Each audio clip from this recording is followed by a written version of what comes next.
So Munchmo, this guy I'm subscribed to, put up a video recently, sort of apologizing for, explaining why he's not putting up so much content. He's got a family situation. His estranged father, it seems, might possibly die. So he's taking some time away. This is just a random world I created, and I'm in creative, and I'm luring Endermen into the water because it's fun. And basically, I'm just torturing Endermen. I wanted to see them up close because I wanted to get an idea of what their faces look like. But then I realized I'm in Coterie Craft texture pack, so I don't know what the default Enderman looks like because I'm making Enderman pillows to sell for people to give gifts over the holidays. Anyway, so I thought I'd show you my little Enderman war, even though I was in the wrong texture pack. Okay, so Munchmo felt like he had to explain why the circumstance is the way it is with his father and why he hasn't had much contact with him and so on. And he brought up a few points that I thought I would address because he really doesn't need to explain. You know, the image of us all sitting around happily at the Thanksgiving table with a big giant turkey and big smiles on our faces and rosy cheeks and, you know, just that's white and middle class. It's not necessarily true, you know. A lot of us don't have that life experience, and there's nothing to apologize for or feel ashamed of because we don't, because those are just images and advertisements and stuff, and real life is a lot bigger and more complex and more interesting than that. But he brought up a few things that I thought I would address. You don't pick your family. You're born into it. It's the DNA incessantly trying to replicate itself. Not that it's conscious and actually thinks about it, but it seems to be that DNA exists to replicate itself in all of its various forms and permutations. And sometimes we get born into families that, well, if we'd had our choices, we'd have picked better, you know? Oh, people say, oh, but your life experience has made you who you are today. Yeah, and who I am today is a person with brain injuries, post-traumatic stress disorder, and I have children on my channel, so I'm going to be careful. I have mutilated genitals. Uh, and that's not something I chose, and not something that made my life better. I got in trouble in school all the time because it hurt to sit on the wooden chairs because I was in a lot of pain. I thought everybody was in pain. I thought I was a bad girl because I wasn't sitting still.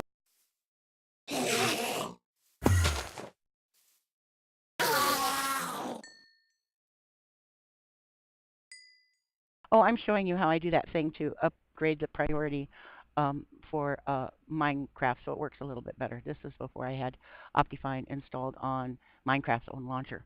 So I still do it even with Optifine on. Because when I'm recording, I drop frame rate and blah, blah, blah. Okay, so yeah, and this is New World, where I'm getting ready for the 1.7 upgrade. I just thought I'd take you on a tour. I had an accident, you're going to see the video of it, but I had an accident right before this video was shot. I had some eggs in my hand and tried to click on a baby villager to see if I could trade with it, because I didn't know if you can or not. And I accidentally threw an egg at the baby, and I have a naturally spawned golem in there. In fact, now I have two, because look at all the doors I put out. The villager started breeding, and I turned around and looked, and boom, I had a golem. So I threw an egg at the baby, and even though I was in creative, man, that golem, and on peaceful, that golem was after me. So I came back, and I'm on survival mode, not creative, to see if that golem's going to kill me, which I think is pretty brave of me to do since my spawn point is way far away. But golem has forgiven me. See, I logged out and logged back in, and the golem doesn't care. So my whole childhood is memories of beatings and being terrified and never knowing, you know, because I call her my female spawning unit because she wasn't really a mother. But I'll probably say mom in this video. She was very unbalanced and under a lot of stress, which doesn't excuse it, and had not had good parenting skills herself. She'd been badly beaten as a child and has told me stories about it. Her mother, my grandmother, was alcoholic and not well educated, and talk about stress. That was during the Great Depression. So they were extremely poor in Appalachia and traveling around the country in an old beat-up car, going to other relatives' houses for work. Like they ended up in Montana working as ranch hands for a while, and Grandma ran a boarding house for a while, and she had a really stressful life and was alcoholic and illiterate, couldn't read or write, and she was extremely cruel to my mother.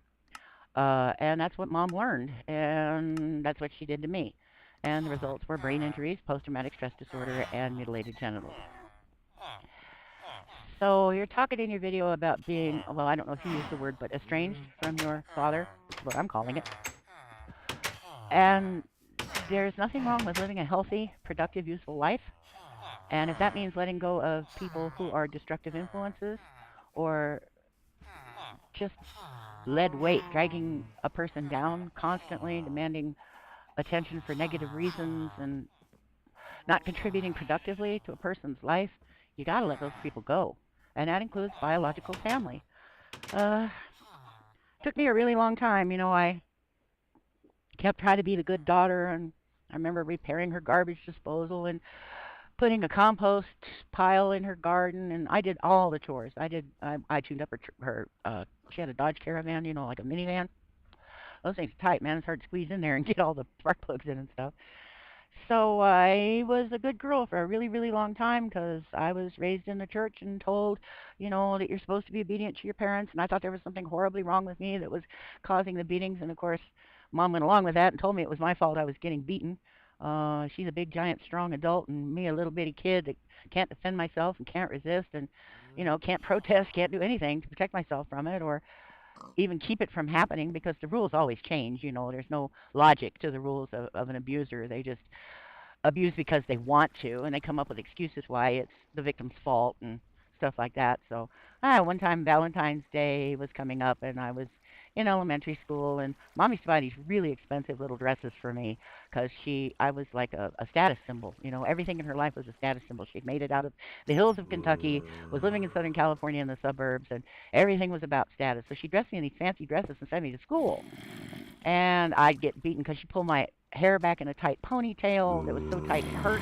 And I'd play on the jungle gyms and stuff at recess and lunchtime and stuff. And of course, every hair wasn't in place. It wasn't like my hair was just completely mangled, but every hair wasn't in place. And I'd come home and I'd get beaten for that. Well, this one time, getting close to Valentine's Day, I came home with red paint on one of those expensive dresses. And she tore me up. I mean, she was throwing me around the house. She finally got done, and I said, Mommy, I was painting a Valentine for you. You know how you make those? It was clay hearts made out of that white clay. They weren't fired. They didn't put them in a kiln or anything. It was just clay, and we painted them with tempera paint, red paint. And while they were still wet, before we painted them, we made handprints in them with our names scratched in it, and those were going to be our Valentine's presents. So I remember one time I was trying to get to some brownies she'd made, and she put them way on top of the refrigerator, and I climbed up on the counter, and it was a big metal cookie tin, about the size of a, well, I don't know, a serving platter full of these brownies. And it was heavy. And it was very high up. Even though I was standing on the counter, it was still hard to reach them.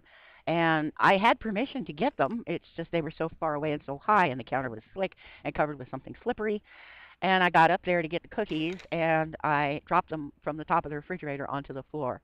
And Mom made me, she said, now you're going to get down there and eat all the crumbs. And so I was eating these crumbs off the floor, and she's kicking me.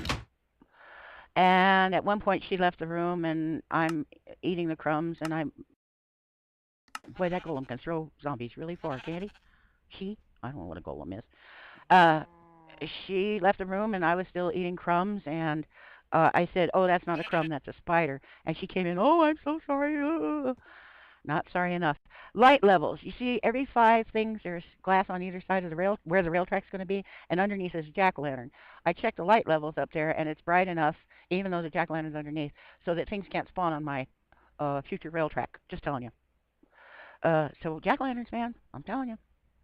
A tree farm where I try to put jack-o'-lanterns on top of the trees for 2 reasons. Just above the trees for 2 reasons. One, the trees can't grow into those big, ginormous, scary trees with all kinds of branches that take all day to chop down. Two, cooties, particularly spiders, cannot spawn on top of my trees.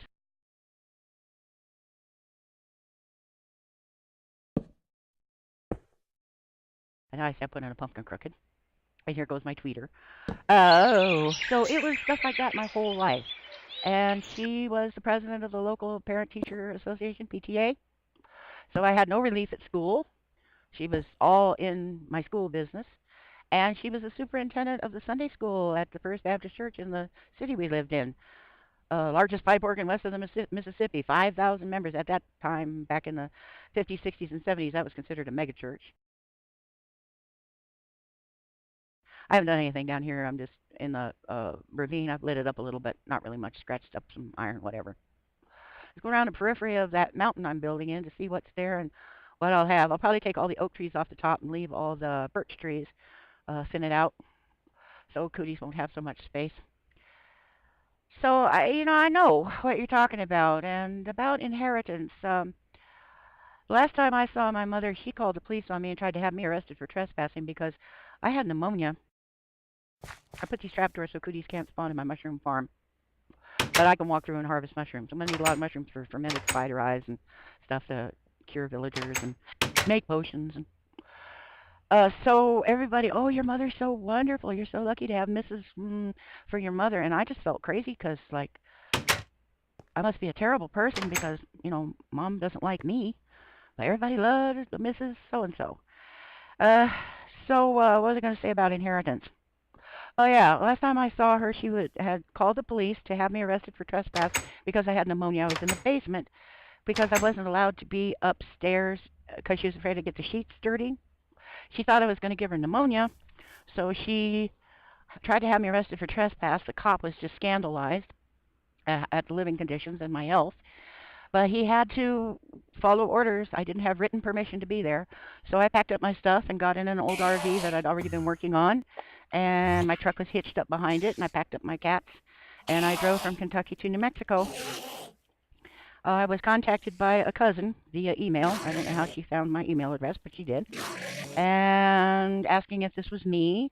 And I said, I suppose, and I addressed my mother by her first name, has passed away, otherwise you wouldn't have contacted me. And now you want to know what to do with the inheritance.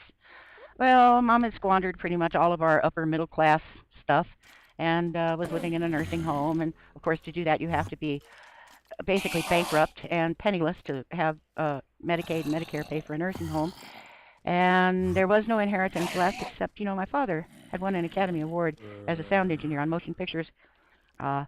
He, along with his boss, had invented stereophonic multi-track recording for motion pictures. I would have liked to have had his Academy Award, my baby shoes, a few things like that, my grandfather's watch.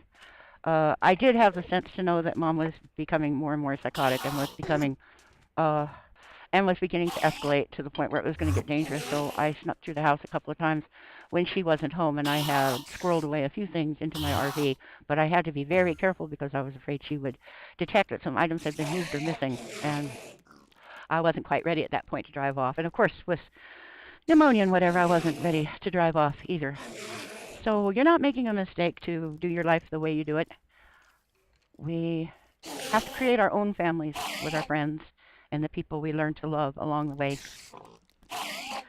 Best wishes with taking care of all the legal matters with your father and helping out your brother with sorting out inheritance and all that stuff. And then just let it go.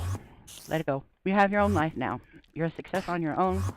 Even though I'm living in poverty and alone and scared, I still feel that my life is more successful as it is than it would have been if I'd continued this charade with my female spawner. Thanks for watching. Have a good day. Bye.